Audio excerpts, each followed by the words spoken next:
Mi hijo me echó de mi propia casa para vivir allí con su esposa y los padres de ella. Al día siguiente, hicieron una parrillada para celebrar mi partida. Nunca imaginaron que yo regresaría, acompañado del nuevo dueño de la propiedad. En ese instante, todas sus sonrisas se borraron de golpe. Antes de continuar, quiero pedirte algo importante. Si esta historia te está llegando al corazón, si sientes esa rabia e indignación que yo sentí, ayúdame a llegar a 1000 suscriptores. Suscríbete al canal y déjame un comentario diciéndome desde qué país me estás leyendo. Necesito saber que no estoy solo en esto, que hay gente que entiende lo que significa la familia, el respeto y la justicia. Sigamos juntos con esta historia.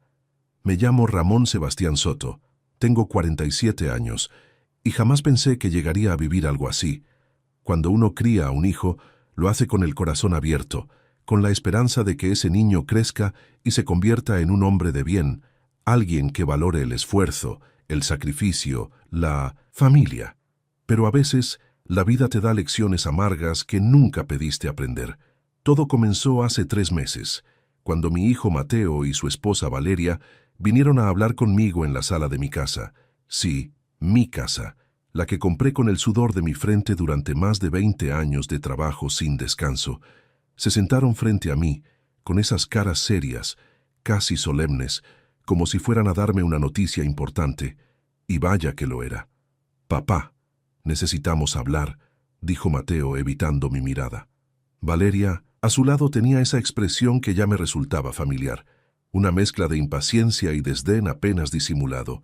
Desde que entró en nuestras vidas todo había cambiado, pero ese día las cosas alcanzaron un nivel que nunca imaginé posible. «Mira, papá», continuó Mateo claramente incómodo, «Valeria y yo hemos estado hablando y, bueno, la cosa es que necesitamos la casa, toda la casa». Me quedé mirándolo sin entender. ¿Necesitaban la casa? ¿Acaso no vivíamos ya todos bajo el mismo techo? ¿Qué más querían? «No te entiendo, hijo», respondí, sintiendo cómo un nudo comenzaba a formarse en mi estómago. Valeria suspiró con evidente fastidio, como si le molestara tener que explicar algo tan obvio. «Lo que Mateo intenta decir, Ramón», me soltó, sin siquiera llamarme suegro o mostrar el mínimo respeto, «es que mis padres necesitan un lugar donde vivir, y esta casa es suficientemente grande, así que hemos decidido que ellos se mudarán aquí, con nosotros». El mundo se detuvo por un segundo. Sus padres vendrían a vivir a mi casa. ¿Y yo qué? ¿Y yo?, pregunté, aunque una parte de mí ya intuía la respuesta que no quería escuchar. Mateo bajó la vista al suelo. Valeria, en cambio, me miró directo a los ojos con una frialdad que me heló la sangre. «Tú tendrás que buscar otro lugar, Ramón. Mis padres nos van a ayudar mucho con los gastos, con el cuidado de la casa, y francamente», hizo una pausa deliberada, «necesitamos privacidad. Somos una familia joven, tenemos planes, y bueno, tú ya cumpliste tu etapa como padre. Es hora de que sigas adelante con tu vida». No podía creerlo. Mi propio hijo, el niño que cargué en mis brazos cuando apenas era un bebé, al que alimenté, vestí, eduqué y apoyé en cada momento de su vida, estaba allí sentado, dejando que su esposa me echara de mi propia casa como si fuera un mueble viejo que ya no servía. «Mateo», dije, buscando sus ojos, «¿es en serio? ¿Vas a permitir esto?». Él apenas levantó la mirada, con expresión culpable pero sin valor para contradecir a su esposa. «Papá, entiende, es lo mejor para todos. Valeria tiene razón, la casa es grande, sus padres realmente necesitan ayuda, y tú puedes rentar un departamento pequeño, algo más cómodo para una sola persona». Me quedé mudo. Las palabras se me atragantaban. Quería gritar, preguntarle cómo era posible que hubiera olvidado todo lo que hice por él, pero algo en su mirada me decía que ya no era el mismo Mateo que yo conocía. Ese hombre frente a mí era un extraño. Antes de que pudiera reaccionar, antes de poder siquiera procesar la magnitud de esa traición, ya tenían todo planeado. En menos de una semana me vi empacando mis cosas en cajas, mientras Valeria supervisaba con brazos cruzados, asegurándose de que no me llevara nada que no fuera mío. como si algo en esa casa no fuera mío por derecho propio. Y lo peor de todo, llegó 2 días después de que me fui. Mientras yo estaba instalándome en un pequeño cuarto, rentado al otro lado de la ciudad, tratando de asimilar lo que acababa de pasar, ellos organizaron una parrillada, una celebración. Escuché por un vecino que toda la familia de Valeria estuvo allí, incluidos sus padres, que ya se habían mudado a mi casa, ocupando mi espacio, durmiendo bajo mi techo. Reían, comían, brindaban. Y yo, el hombre que construyó ese hogar piedra por piedra, estaba desterrado, olvidado, como si nunca hubiera existido. Pero lo que ellos no sabían, lo que ninguno de ellos siquiera sospechaba, es que esa casa tenía dueño, y ese dueño era yo, y muy pronto iban a descubrir el error más grande de sus vidas. Para entender completamente lo que significó esa traición, necesito que conozcas mi historia, necesito que sepas quién soy realmente y todo lo que tuve que atravesar para construir lo que ellos me arrebataron en un abrir y cerrar de ojos. Nací en un pueblo pequeño del estado de Guanajuato, en una familia humilde donde el dinero apenas alcanzaba para comer. Mi padre era jornalero y mi madre lavaba ropa ajena para ayudar con los gastos. Desde los 12 años tuve que trabajar en el campo, bajo el sol ardiente para ayudar en casa. La escuela quedó atrás cuando apenas terminé la primaria. No hubo opción. La supervivencia era lo primero. A los 18 años, tomé la decisión más difícil de mi vida, migrar a la Ciudad de México. Llegué sin nada más que una maleta con 2 mudas de ropa y el nombre de un primo lejano que supuestamente podía ayudarme a conseguir trabajo. Dormí en su sofá durante 3 meses, trabajando en lo que fuera, cargando bultos en mercados, lavando autos, haciendo reparaciones menores. Cada peso contaba. Con el tiempo conseguí trabajo estable en una fábrica de muebles. El sueldo no era gran cosa, pero era constante. Aprendí el oficio de carpintero, me volví bueno con las manos, y empecé a ganar un poco más. Rentaba un cuarto diminuto en una vecindad, comía lo mínimo necesario, y cada centavo que sobraba lo guardaba religiosamente. Tenía un sueño: comprar una casa, tener algo propio, dejar de ser el eterno inquilino, el que paga renta sin construir nada para sí mismo. Quería echar raíces, tener un lugar al que pudiera llamar hogar de verdad. Y entonces conocí a Lucía. Ella trabajaba en una tienda de tela cerca de la fábrica. Era dulce, trabajadora, con esa risa que iluminaba cualquier habitación. Nos enamoramos rápido. A los 6 meses ya estábamos casados en una ceremonia sencilla, con apenas 10 invitados y una comida modesta. Pero éramos felices, teníamos planes, íbamos a construir algo juntos. Lucía compartía mi sueño de la casa propia. Ella también venía de familia humilde y entendía perfectamente lo que significaba tener algo seguro, algo que nadie pudiera quitarte. Así que trabajamos en equipo. Ella cosía por las noches, hacía arreglos de ropa para los vecinos, y yo tomaba trabajos extra los fines de semana, reparaciones de muebles, instalaciones, lo que fuera. Ahorramos durante 5 años, 5 años de sacrificios, de no salir a ningún lado, de no comprarnos ropa nueva, de comer frijoles y tortillas la mayoría de los días. Pero valió la pena. Cuando finalmente juntamos el enganche para una casa en una colonia modesta de la ciudad, lloré. Lloré como no lo había hecho desde que era niño. Esa casa de 2 plantas, pequeña pero digna, con un patio trasero y 3 habitaciones, era la materialización de años de esfuerzo, de madrugadas, de dolores de espalda, de manos callosas. Firmé la escritura con manos temblorosas. A mi nombre: Ramón Sebastián Soto, propietario.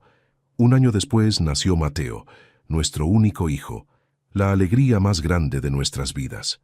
Lucía dejó de trabajar fuera de casa para dedicarse a él completamente, y yo me esforcé el doble para sostener a la familia. Tomé turnos nocturnos, trabajos los domingos, cualquier cosa para que a mi hijo no le faltara nada. Mateo creció en esa casa, dio sus primeros pasos en el patio, aprendió a andar en bicicleta en la calle de enfrente, celebramos cada cumpleaños, cada Navidad, cada logro escolar entre esas paredes. Esa casa era más que ladrillos y cemento, era nuestra historia, nuestros recuerdos, nuestro esfuerzo hecho realidad. Pero cuando Mateo tenía apenas 11 años, la tragedia golpeó nuestra puerta. Lucía comenzó a sentirse mal, cansancio constante, dolores que no se iban. Al principio pensamos que era estrés, exceso de trabajo doméstico, pero los síntomas empeoraron. Cuando finalmente fuimos al hospital, el diagnóstico nos destrozó. Cáncer de páncreas, etapa avanzada. Luchamos. Dios sabe que luchamos con todo lo que teníamos. Vendí mi camioneta, empeñé herramientas, pedí préstamos que todavía estuve pagando durante años, pero el cáncer no perdona. Ni el dinero ni las oraciones fueron suficientes. Lucía murió 6 meses después del diagnóstico. Tenía apenas 36 años. Me quedé solo con Mateo, un niño de 11 años que acababa de perder a su madre, y un padre destrozado que apenas sabía cómo seguir adelante. Pero no tenía opción. Tenía que ser fuerte por él. Tenía que ser padre y madre a la vez. Así que seguí trabajando. Me levanté cada mañana aunque el corazón me pesara como piedra. Preparaba el desayuno de Mateo, lo llevaba a la escuela, iba a trabajar doble turno cuando podía, regresaba a casa para ayudarlo con la tarea, preparar la cena, lavar la ropa. No había descanso, no había tiempo para el duelo propio. Pero lo hice, lo saqué adelante. Mateo terminó la preparatoria, entró a la universidad. Algo que yo nunca pude hacer. Le pagué cada semestre trabajando turnos extras. Cada libro, cada material, cada gasto salió de mi bolsillo y de mi esfuerzo. Cuando se graduó de ingeniero, lloré de orgullo. Mi hijo, mi único hijo, un profesional. Pensé que todo había valido la pena. Pensé que los sacrificios, el esfuerzo, las noches sin dormir, todo había sido para construir algo hermoso. Un hombre de bien, un hijo agradecido, una familia unida. Qué equivocado estaba, porque ese hijo que yo crié, ese hombre que llegó a ser, gracias a mi esfuerzo, estaba a punto de convertirse en mi peor decepción. Y todo comenzó el día que trajo a Valeria a casa. Valeria entró en nuestras vidas como un huracán silencioso. Al principio, todo parecía normal. Mateo llevaba meses hablándome de ella, una chica que conoció en su trabajo, inteligente, bonita, ambiciosa. Yo estaba feliz por él. Después de la muerte de Lucía, había dedicado tanto tiempo al trabajo y a sacarlo adelante que apenas había tenido vida social propia. Ver a mi hijo, enamorado, me llenaba de esperanza. Pensé que finalmente él también construiría su propia familia, su propia historia de amor. La primera vez que la traje a cenar a casa, todo fue cordial. Valeria sonreía, me llamaba señor Soto, con respeto, elogiaba la comida que preparé. Era educada, conversadora, y Mateo la miraba con esos ojos brillantes del enamoramiento genuino. Me cayó bien, o al menos me cayó bien la versión de ella que quiso mostrarme ese día. Durante los primeros meses las visitas fueron regulares. Valeria venía a cenar, se quedaba a ver televisión con nosotros, y yo comenzaba a verla como parte de la familia. Mateo estaba radiante. Incluso yo, que había vivido tantos años enfocado únicamente en el trabajo y en él, empezaba a sentir que tal vez podía relajarme un poco. Mi hijo estaba encaminado, tenía un buen trabajo como ingeniero, una novia estable. Todo parecía ir bien. Pero las cosas empezaron a cambiar sutilmente después de que se casaron. La boda fue sencilla, nada ostentoso. Yo aporté lo que pude para ayudarlos, aunque Valeria dejó muy claro que sus padres, don Héctor y doña Miriam, pagarían la mayor parte. Recuerdo haberlos conocido ese día. Don Héctor era un hombre de negocios, dueño de una ferretería medianamente exitosa. Doña Miriam, una mujer de gestos estudiados y sonrisa forzada. Ambos me miraron con cierta condescendencia cuando Mateo les presentó como mi papá, el carpintero. No les hice mucho caso. Estaba acostumbrado a que la gente me viera por mi trabajo manual, como si eso me hiciera menos. Pero yo sabía quién era y lo que había logrado con mis propias manos. Después de la boda, Mateo y Valeria se mudaron a mi casa. Temporalmente, dijeron, solo hasta que juntaran para el enganche de su propio lugar. Yo estuve de acuerdo sin pensarlo 2 veces. Era mi hijo. Mi casa era su casa. ¿Qué padre no ayudaría? Los primeros 2 meses fueron relativamente normales. Yo trataba de darles su espacio, de no ser el suegro entrometido. Cenábamos juntos algunas noches, cada quien en lo suyo el resto del tiempo. Yo seguía trabajando mis turnos en la fábrica y haciendo trabajos extra los fines de semana, pero poco a poco empecé a notar cambios pequeños que, en retrospectiva, eran señales de lo que vendría. Valeria comenzó a hacer comentarios sutiles, comentarios que parecían inocentes, pero que escondían un veneno calculado. «Ay, Ramón, ¿otra vez dejaste tus herramientas en el patio? Es que se ve tan descuidado», decía con tono dulce, pero con ojos críticos. «¿No crees que esta casa necesita una remodelación? Está un poco anticuada, ¿no? Mis papás acaban de renovar toda su cocina. Quedó hermosa», comentaba mientras desayunábamos. «Mateo, mi amor, deberíamos pensar en hacer cambios aquí. Esta sala está muy oscura y esos muebles, bueno, ya tienen su tiempo», decía justo frente a mí, como si yo no estuviera presente. Al principio intenté tomarlo con calma. Eran simples comentarios, nada grave. Pero con el tiempo, las indirectas se volvieron más directas. Un día llegué cansado del trabajo, con la ropa sucia de aserrín y polvo. Había sido un día especialmente pesado. Me serví un vaso de agua en la cocina y Valeria entró con cara de desagrado. «Ramón, ¿podrías cambiarte antes de andar por la casa? Es que ensucias todo», me dijo sin siquiera saludar. Me quedé viendo mi ropa. Sí, estaba sucia, pero era mi casa. Había llegado después de trabajar 10 horas, y ella me pedía que me cambiara como si fuera un visitante indeseado. «Que es solo un momento, Valeria. Voy directo a mi cuarto», respondí tratando de mantener la calma.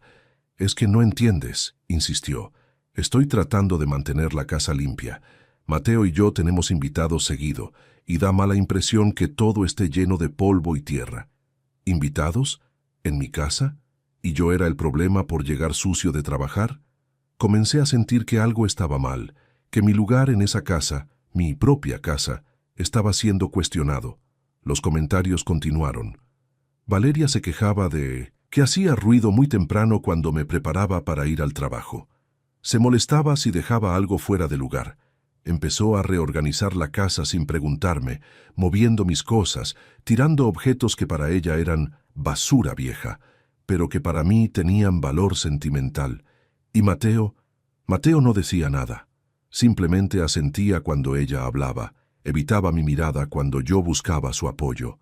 Mi hijo, el hombre que crié, se había convertido en un espectador silencioso de mi propia humillación. Un sábado por la tarde estaba reparando una silla en el patio. Algo que siempre había hecho, era mi oficio, mi terapia. Cuando escuché voces en la sala. Valeria estaba con sus padres. Reconocí la voz de don Héctor. «Esta casa está bien ubicada», decía. «Con algunas remodelaciones podría valer mucho más». «Sí, papá», respondió Valeria. «Eso le he dicho a Mateo. Pero mientras Ramón esté aquí, es difícil hacer cambios reales. No entiende de estas cosas». Mi sangre hirvió. ¿Estaban hablando de remodelar mi casa? ¿De hacer cambios como si yo no existiera? ¿Como si mi opinión no importara? Entré a la sala y los tres se quedaron callados de golpe. Sabían que había escuchado. «¿Necesitan algo?», pregunté, tratando de mantener la compostura. Don Héctor se aclaró la garganta incómodo. Doña Miriam fingió revisar su teléfono. Valeria, en cambio, me miró con descaro. «Solo hablábamos de ideas para mejorar la casa, Ramón. Nada importante», dijo con indiferencia. «Nada importante. Mi casa. Mi esfuerzo de 20 años. Nada importante para ellos». Esa noche hablé con Mateo. Le pregunté directamente qué estaba pasando, por qué permitía que Valeria y sus padres hablaran así de mi casa, de mi espacio. «Papá, no es para tanto», me respondió quitándole importancia. «Solo son comentarios. Valeria tiene buenas ideas, eso es todo. No te lo tomes personal». Que no me lo tomara personal. ¿Cómo no tomármelo personal cuando sentía que me estaban desplazando de mi propio hogar? Pero lo peor aún estaba por venir, porque esos comentarios sutiles, esas indirectas envenenadas, solo eran el preludio de la humillación más grande de mi vida. Todo explotó un domingo por la tarde. Un domingo que nunca olvidaré. Yo había salido temprano a hacer un trabajo de carpintería. Cuando regresé cerca de las 5 de la tarde, sucio y cansado, encontré un panorama que me heló el alma. En la sala estaban Mateo, Valeria, don Héctor y doña Miriam, los cuatro sentados como en una junta empresarial. Y las caras que pusieron cuando entré no fueron de sorpresa, sino de fastidio, como si yo fuera un intruso.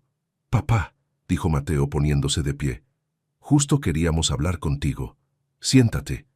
Algo en su tono me puso en alerta. Me senté frente a ellos, sintiendo cómo mi corazón empezaba a latir más fuerte. Valeria fue directo al grano, sin rodeos, sin delicadeza. «Ramón, hemos estado hablando en familia», empezó, y me dolió que dijera familia sin incluirme. «Mis padres están teniendo problemas. La casa donde viven se está cayendo a pedazos. La zona se puso peligrosa. Necesitan un lugar seguro». Asentí lentamente, sin entender hacia dónde iba todo esto. «Esta casa es grande», continuó Valeria. «Tiene 3 habitaciones, 2 baños, un patio enorme. Es perfecta para una familia completa. Mis padres se van a mudar aquí con nosotros». El mundo se detuvo. «¿Perdón?», fue lo único que atiné a decir. Don Héctor tomó la palabra como si él fuera el patriarca de mi familia.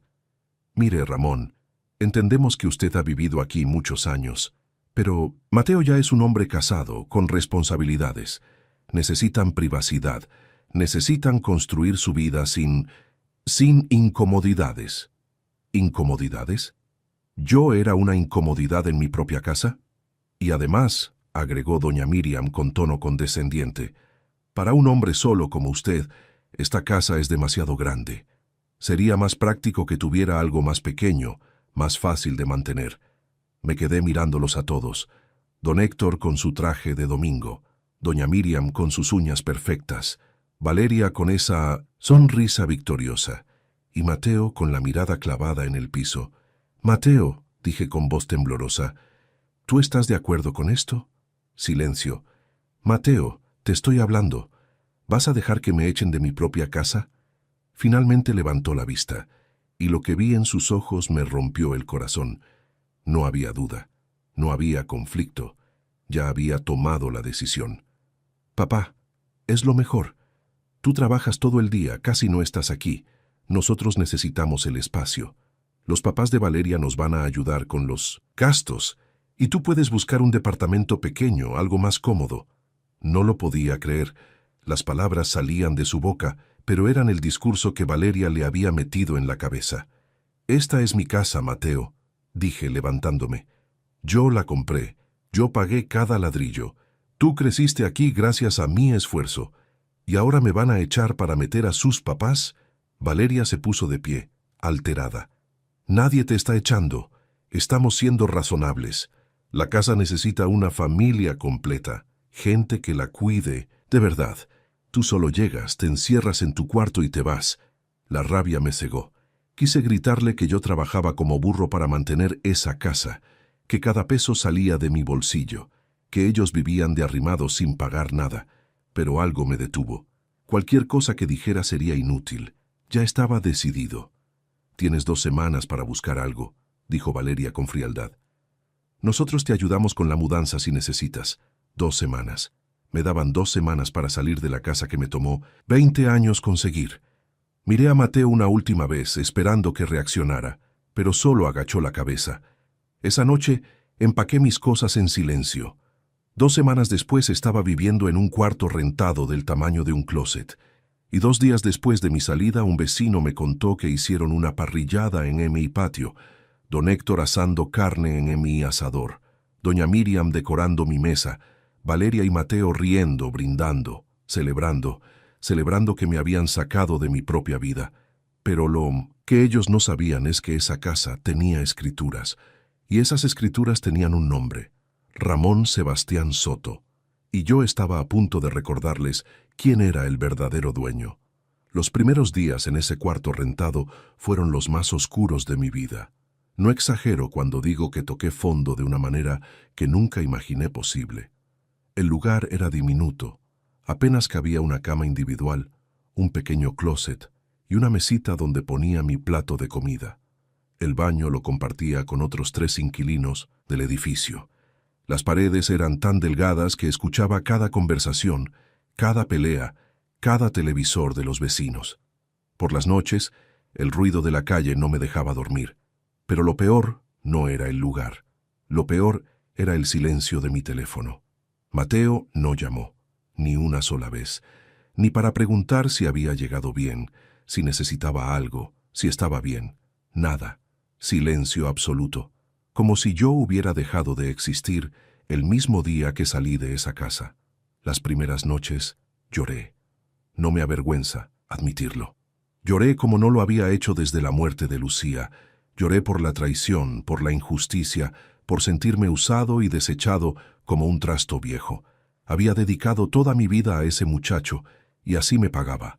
Pero en algún momento, entre la tercera y cuarta noche de insomnio, algo cambió dentro de mí.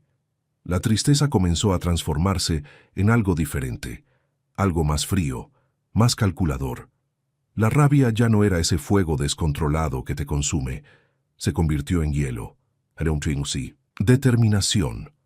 Una mañana me levanté, me vi al espejo y me hice una pregunta simple. ¿Voy a quedarme aquí lamentándome como un perdedor o voy a hacer algo al respecto? La respuesta fue clara. Fui a buscar los documentos que había guardado en una caja durante la mudanza, escrituras, recibos de pago del predial, comprobantes de servicios.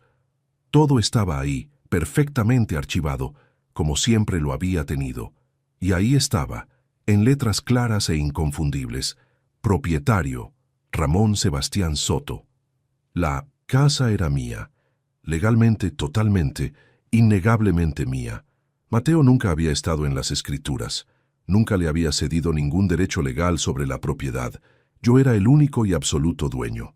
Por alguna razón que no logro explicar completamente, ellos asumieron que la casa era de la familia, que por ser mi hijo, Mateo tenía algún tipo de derecho sobre ella. Pero la ley no funciona con suposiciones, funciona con papeles, y todos los papeles estaban a mi nombre. Me senté en esa cama, angosta con las escrituras en las manos, y por primera vez en semanas sonreí. Tenía poder, tenía opciones, y ellos no tenían idea. Durante los siguientes días desarrollé un plan. No iba a actuar por impulso, no iba a hacer las cosas a medias. Esto tenía que ser perfecto, contundente, definitivo. Primero investigué el valor actual de la propiedad. Me sorprendió gratamente descubrir que la zona se había revalorizado considerablemente en los últimos años. Lo que yo había comprado por una cantidad modesta ahora valía casi el triple. La ubicación era excelente, la casa estaba en buenas condiciones estructurales y el mercado inmobiliario estaba caliente. Contacté discretamente con 3 agencias inmobiliarias diferentes. Necesitaba opciones, necesitaba comparar. Necesitaba asegurarme de que iba a hacer el mejor trato posible. La tercera agencia me conectó con un comprador serio, un empresario que buscaba propiedades en esa zona específica para remodelar y rentar. Tenía el dinero en efectivo y estaba dispuesto a cerrar rápido. Me ofreció un precio justo, incluso un poco por encima del valor de mercado, por la urgencia de su necesidad. Acepté. Todo el proceso lo manejé con absoluta discreción.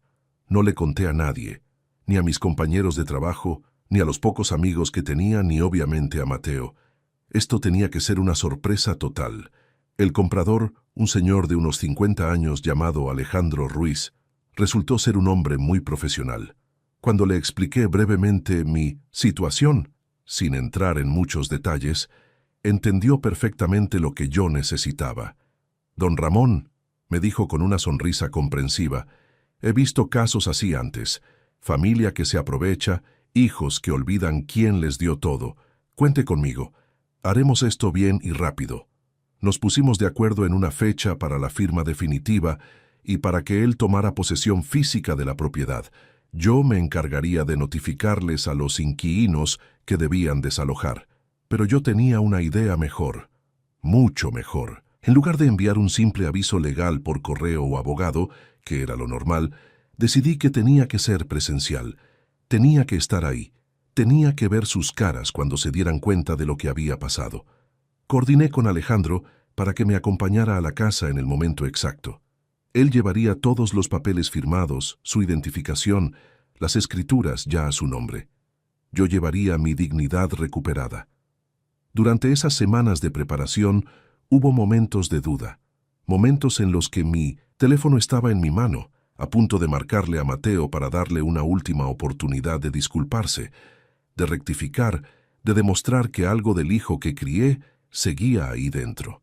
Pero nunca lo hice, porque en el fondo sabía que no serviría de nada. El Mateo que yo conocí, el niño que jugaba en ese patio, el joven que lloraba en mis brazos después de los exámenes difíciles, ese Mateo había muerto. Lo había matado la ambición de Valeria, la comodidad de tener todo servido, la falta de carácter para defender a su propio padre. Pasé esas semanas trabajando como siempre, viviendo en ese cuarto miserable, ahorrando cada peso que podía. Porque una vez que vendiera la casa, tendría un capital considerable. Podría empezar de nuevo. Podría buscar un lugar digno, tal vez incluso emprender algo propio, dejar de trabajar turnos dobles en la fábrica, pero sobre todo, recuperaría algo que ellos me habían quitado, mi dignidad. Cada noche, antes de dormir, repasaba mentalmente cómo sería ese momento, cómo tocaría la puerta de mi casa, cómo Valeria o Mateo abrirían esperando a cualquier persona menos a mí, cómo presentaría a Alejandro como el nuevo propietario, cómo sus sonrisas arrogantes se borrarían instantáneamente. Esa imagen me daba fuerzas para seguir adelante. Finalmente llegó el día, un sábado por la mañana, soleado, perfecto. Irónico que un día tan hermoso fuera testigo de lo que estaba a punto de suceder. Me puse mi mejor ropa, no tenía mucho, pero me aseguré de verme presentable. Alejandro pasó por mí en su camioneta. Llevaba una carpeta con todos los documentos legales perfectamente organizados. ¿Listo, don Ramón?, me preguntó con una sonrisa solidaria. Respiré profundo. Más que listo. Mientras nos dirigíamos hacia la casa, hacia mi casa, sentí una mezcla de emociones que no puedo describir completamente. Nerviosismo, emoción, tristeza, rabia, satisfacción. Todo junto, todo al mismo tiempo. Pero sobre todas esas emociones, había una que predominaba: justicia. Iba a recuperar lo que era mío. No la casa, esa ya estaba vendida. Pero iba a recuperar mi dignidad, mi respeto propio, mi certeza de que nadie puede simplemente pisotear a otra persona y salirse con la suya sin consecuencias. Cuando doblamos en la esquina de la calle y vi la casa a lo lejos, mi corazón latió con fuerza. Era el momento. Era hora de que Mateo, Valeria, don Héctor y doña Miriam aprendieran la lección más dura de sus vidas. Nos estacionamos frente a la casa, mi casa, o, mejor dicho, lo que hasta hace unas horas había sido mi casa, porque los papeles ya estaban firmados. Legalmente, la propiedad ahora pertenecía a Alejandro Ruiz. Desde afuera podía ver las mejoras que habían hecho. Habían pintado la fachada de un color que yo nunca habría elegido. Habían puesto macetas nuevas que seguramente doña Miriam había comprado. Había un coche estacionado en la entrada, el de don Héctor, brillante y recién lavado. Se habían instalado cómodamente, muy cómodamente. Alejandro me miró con una expresión que mezclaba curiosidad y solidaridad. ¿Está seguro de esto, don Ramón? Puedo encargarme yo solo si prefiere... No, lo interrumpí con firmeza. Necesito estar aquí, necesito verlo. Asintió y bajamos de la camioneta. Caminamos hacia la puerta principal. Cada paso que daba por ese caminito que yo mismo había pavimentado años atrás me traía recuerdos. Mateo, aprendiendo a andar en bicicleta, justo ahí. Lucía regando las plantas cada mañana. Las tardes de domingo, asando carne en el patio, pero esos recuerdos ya no me ablandaban el corazón. Ahora solo eran recordatorios de todo lo que me habían arrebatado. Toqué el timbre, mi timbre, el mismo que yo instalé. Escuché pasos dentro, voces. La puerta se abrió. Era Valeria. La expresión en su cara cuando me vio fue indescriptible. Primero confusión, luego sorpresa, después molestia mal disimulada. ¿Ramón? ¿Qué haces aquí?, preguntó sin siquiera saludar, bloqueando la entrada con su cuerpo como si yo fuera un vendedor ambulante inoportuno. «Hola, Valeria», dije con una calma que me sorprendió a mí mismo. «Necesito entrar. Hay algo importante que discutir». «No es buen momento», respondió rápidamente. «Estamos ocupados. Mi mamá está...» «No es una solicitud», la interrumpí con voz firme. «Es mi casa y voy a entrar». Algo en mi tono la desconcertó. No estaba acostumbrada a que yo le hablara así. Nunca lo había hecho. Siempre había sido el suegro callado, el padre complaciente que evitaba conflictos.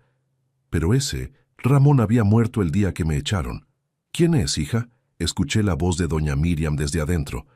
Es Ramón», respondió Valeria sin apartar la vista de mí.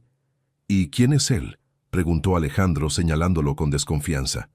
«Es el nuevo dueño de la casa», respondí antes de que ella pudiera decir nada. «Alejandro Ruiz, y viene a tomar posesión de su propiedad». El color desapareció del rostro de Valeria. ¿Qué estás diciendo?». En ese momento apareció Mateo detrás de ella, con una cerveza en la mano y cara de fastidio.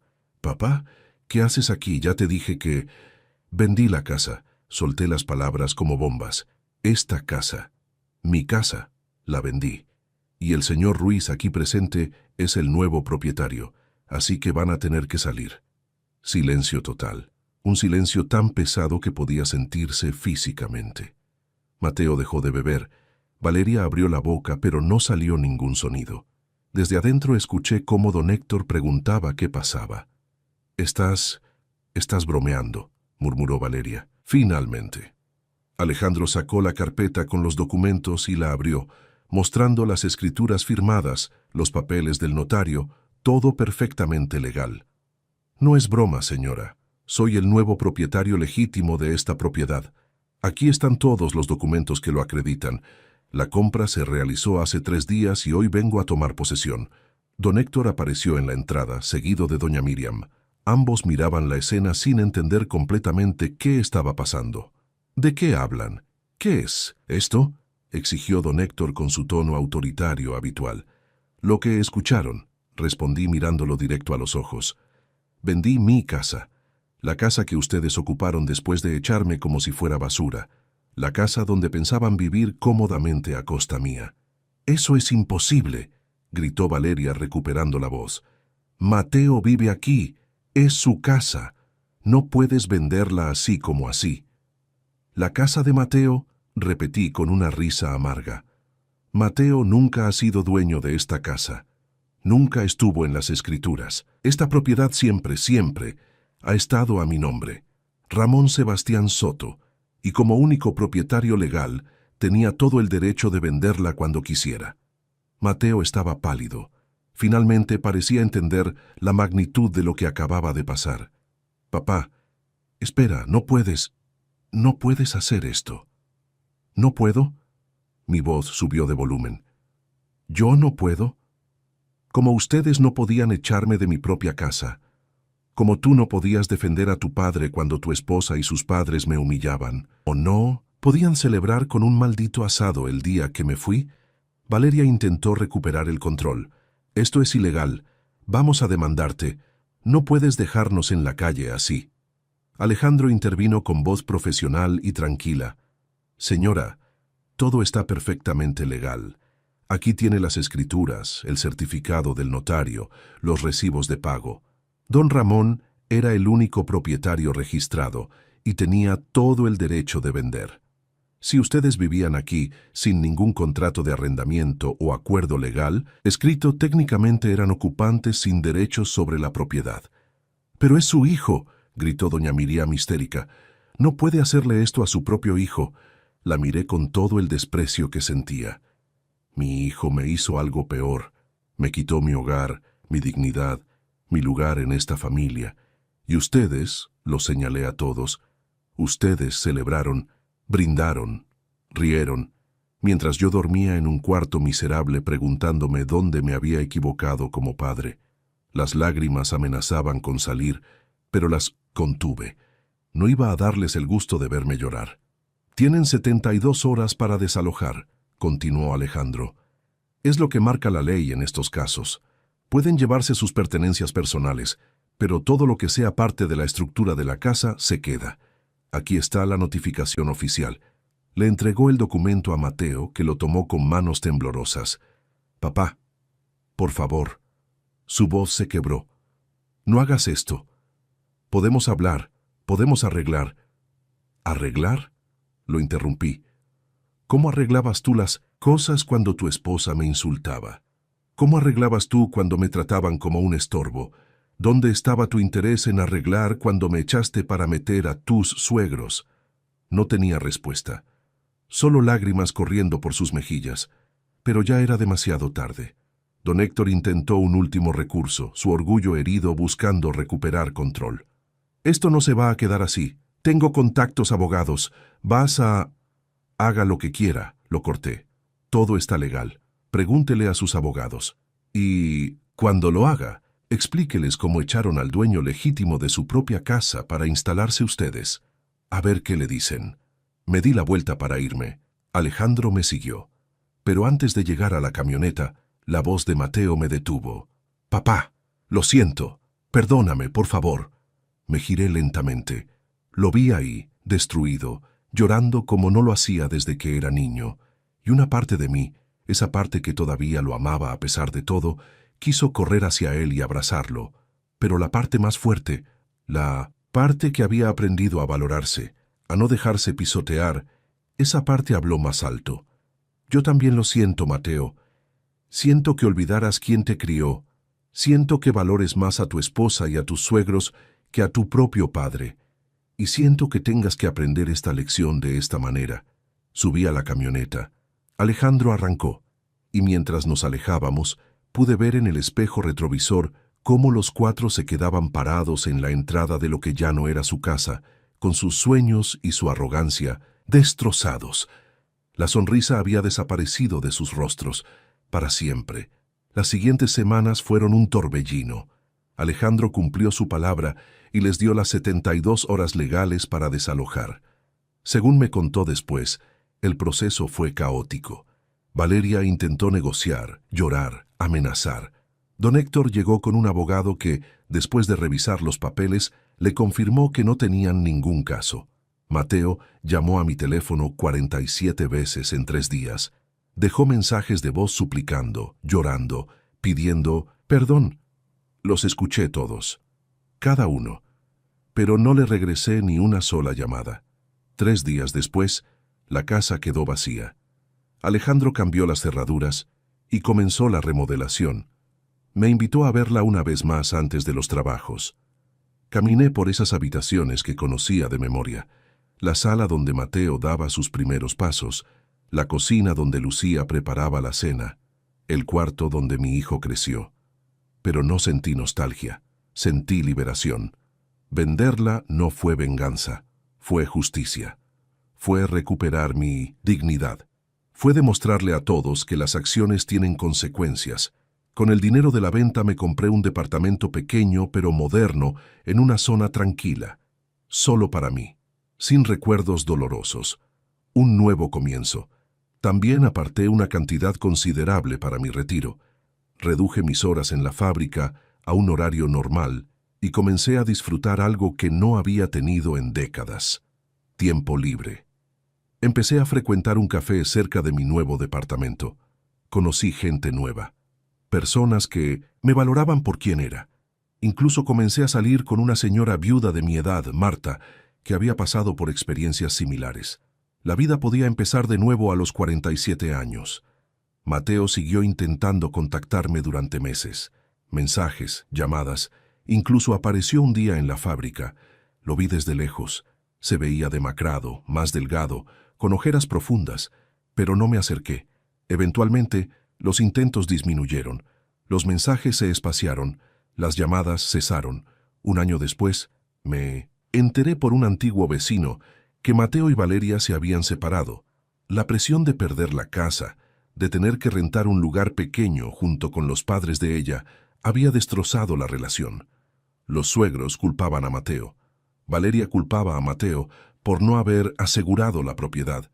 La ironía era perfecta. Se destruyeron entre ellos mismos. Don Héctor tuvo que cerrar su ferretería por problemas financieros. Sin la casa que esperaban, todo se vino abajo. ¿Sentí satisfacción? Sí, pero más que eso, sentí confirmación de que hice lo correcto.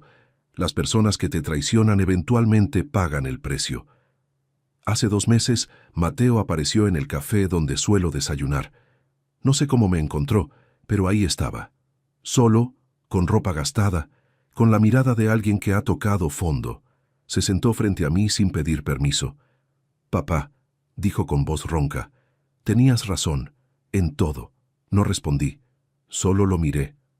Perdí todo, a Valeria, la casa, mi dignidad. Y lo peor es que perdí lo único que realmente importaba, a ti. Las lágrimas corrían por su rostro. Esta vez eran lágrimas de genuino arrepentimiento. No espero que me perdones, solo necesitaba que supieras que entiendo. Entiendo lo que te hice, lo que permití que te hicieran, y lo siento más de lo que las palabras pueden expresar.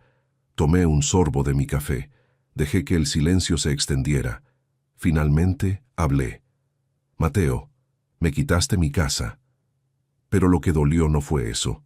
Fueron los años que invertí en ti solo para descubrir que no significaban nada, que un par de años con Valeria borraron décadas de sacrificio. Asintió limpiándose las lágrimas. «Lo sé, y tienes todo el derecho». Me levanté para irme, pero antes de alejarme, puse mi mano en su hombro. «Reconstruye tu vida, hijo. Aprende de esto. Conviértete en el hombre que yo intenté enseñarte a ser. Tal vez algún día, tal vez podamos hablar de nuevo». No fue perdón, pero fue una puerta entreabierta. No por él, por mí. Porque el rencor pesa, y yo ya había cargado suficiente peso. Salí del café con Marta esperándome afuera. Tenemos planes de viajar a Oaxaca el próximo mes, algo que nunca había hecho, un viaje solo por placer. Mi vida ya no gira alrededor de sacrificarme por otros. Ahora gira alrededor de mí, de mi paz, de mi felicidad. Y esa es la verdadera victoria. Si esta historia te llegó al corazón, si sentiste la injusticia y celebraste la justicia final, déjame un comentario contándome qué te pareció. Y recuerda, nunca permitas que nadie, ni siquiera familia, pisotee tu dignidad. A veces la mejor venganza es simplemente recuperar tu vida y tu valor propio. Gracias por llegar hasta el final de esta historia.